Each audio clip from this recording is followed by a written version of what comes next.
สำเร็จมีโชคมีลาภก็ได้จ้างคณะกลองยาวปัจจัยเสาของให้ของข้าพเจ้ามาทำการบรรเลงเพลงให้กับแม่แก้วเรือนทองแม่ผลทองและแม่ถังทองได้ฟังก็ขอให้แม่แก้วทั้งสามจงได้รับชมและรับฟังและจงช่วยปกปักรักษาดลบันดาลประทานพรให้กับคณะเจ้าภาพที่ประสบความสำเร็จในวันนี้จงมีแต่ความสุขความเจริญรุ่งเรืองยิ่งขึ้นไปและขอให้คณะกลองยาวปัจจัยของข้าพเจ้า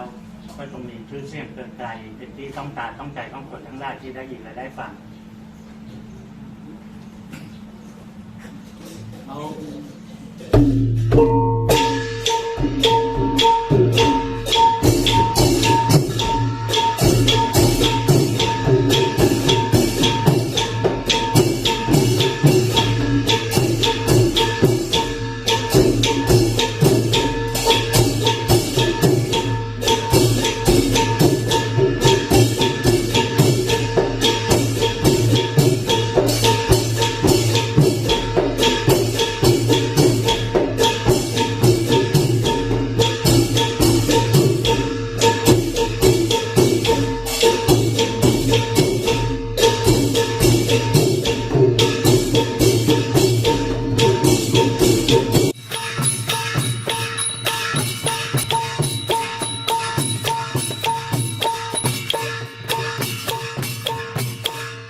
96นะราวหมดเนี่ยกองยาวมาให้ป้าเขาจะถูกตรงๆได้เป็นลูกหน้า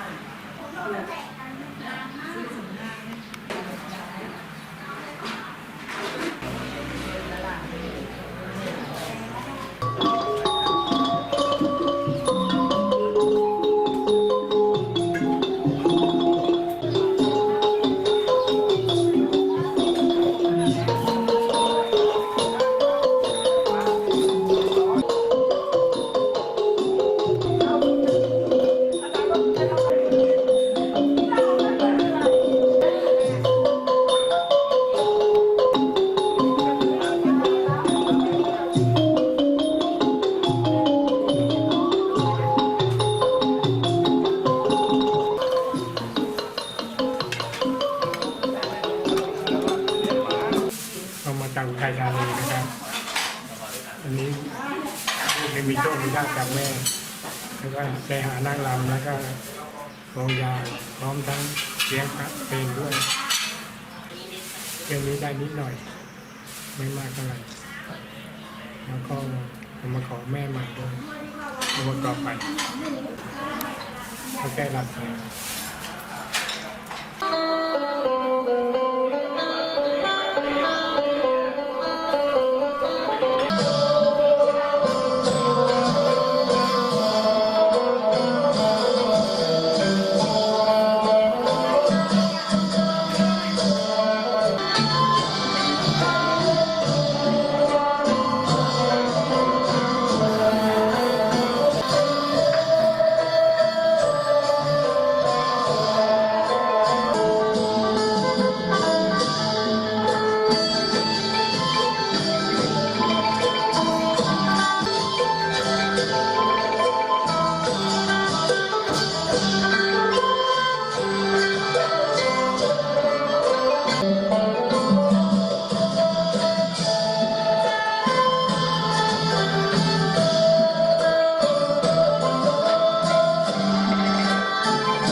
สสะภะคะวะโตอะระหะโตสัมมาสัมพุทธัสสะการเรนะ อิมินาสการเรนะ พุทธังอภิปูชยามะพุทธยามะ ธัมมังวิโกติยานะ อิมินาสการเรนะ อิมินา ปโนภะคะวะโตสาวกสังโฆสังฆังนามามิกานิยาจามะตติยัมปิมะยังพันติ สารนังคัจฉามิ